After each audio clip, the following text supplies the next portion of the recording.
ആ എന്തേ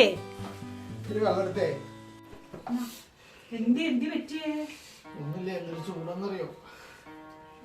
നിങ്ങൾ ആ വെള്ളം കുടിക്കുന്നു. നമുക്ക് കിടക്കട്ടെ കുറച്ച് നേരം. മോളെ പായെടുത്ത് കേട്ടാ.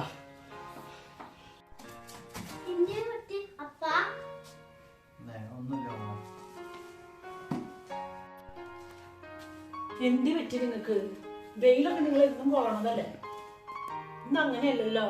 എന്തേ പറ്റി? ഒന്നുമില്ലാതെ മോള് ചെന്ന് കളിക്കണം.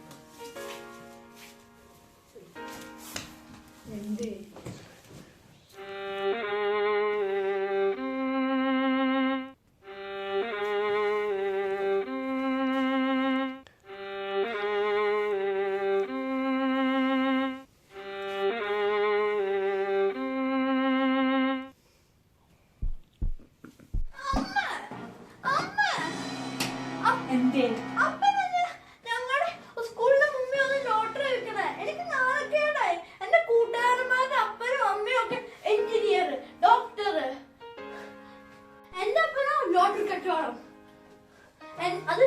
എന്റെ സ്കൂളിന്റെ മുമ്പിൽ വന്ന ലോട്ടറി വെക്കണേ. ഞാൻ പുറത്തിറങ്ങിയപ്പോ അപ്പനെ കണ്ടു. അതിന്റെ എന്നെ നോക്കി അപ്പൻ ചിരിച്ചണ്ടേ. ഞാൻ അപ്പനൊന്നും മൈൻഡ് ചെയ്തില്ല. ഇങ്ങനെയാണ് ഞാൻ സ്കൂളിൽ പോകുന്നില്ല. മോനെ, ഈ ബാഗ് ഊരി വെച്ചുകൊണ്ട് ഇങ്ങോട്ട് വന്നേ. അമ്മ പറയാം. മോനെ ഇങ്ങോട്ട് വന്നേ. രണ്ടാളും പോരെ ഇവിടെ വന്നിരുന്നേ.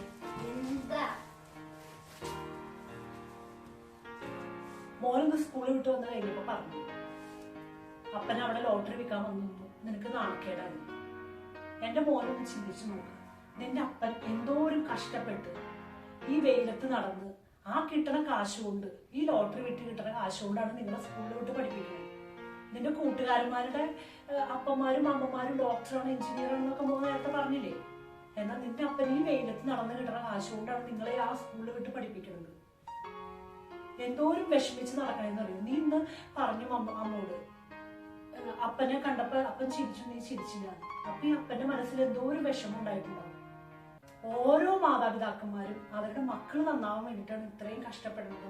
അവർക്ക് വേണ്ടിയിട്ടാണ് ജീവിക്കുന്നത് തന്നെ. അപ്പൊ മോൻ അങ്ങനെ പറയുന്നത് ശരിയാണോ? അങ്ങനെ ഒരിക്കലും നമ്മൾ ചിന്തിക്കാനേ പാടില്ല. അവർ തോറ്റ സ്ഥലത്ത് അവരുടെ മക്കൾ ജയിച്ചു കാണുന്നുള്ള ആഗ്രഹത്തോടു കൂടിയാണ് അവർ കഷ്ടപ്പെടുന്നത്. അതിനു വേണ്ടിയിട്ട് അവർ ഈ ഊണും ഉറക്കവും ഇല്ലാണ്ട് ഇതേപോലെ കഷ്ടപ്പെട്ട് കിട്ടുന്ന ഓരോ കാശും കൂട്ടിവെച്ച് അവരുടെ മക്കൾ നല്ല സ്കൂളിൽ വിടുന്നത്. അപ്പൊ മക്കൾ ഇങ്ങനെ പറയുമ്പോ ആ അപ്പനമ്മമാരുടെ മനസ്സിൽ എന്തോ ഒരു വിഷമം ഉണ്ടാവും. നിനക്ക് തല ഉയർത്തി നിന്ന് പറയാം, നിന്റെ സ്കൂളില് എന്താ നിന്റെ അപ്പൻ ലോട്ടറി വിറ്റ് കിട്ടുന്ന കാശ് കൊണ്ട് നിന്നെ ഇത്രയും വലിയ സ്കൂളിൽ പഠിപ്പിക്കണമെന്ന്. അമ്മ പറയുന്നത് മോന് മനസ്സിലാവണുണ്ടാവും.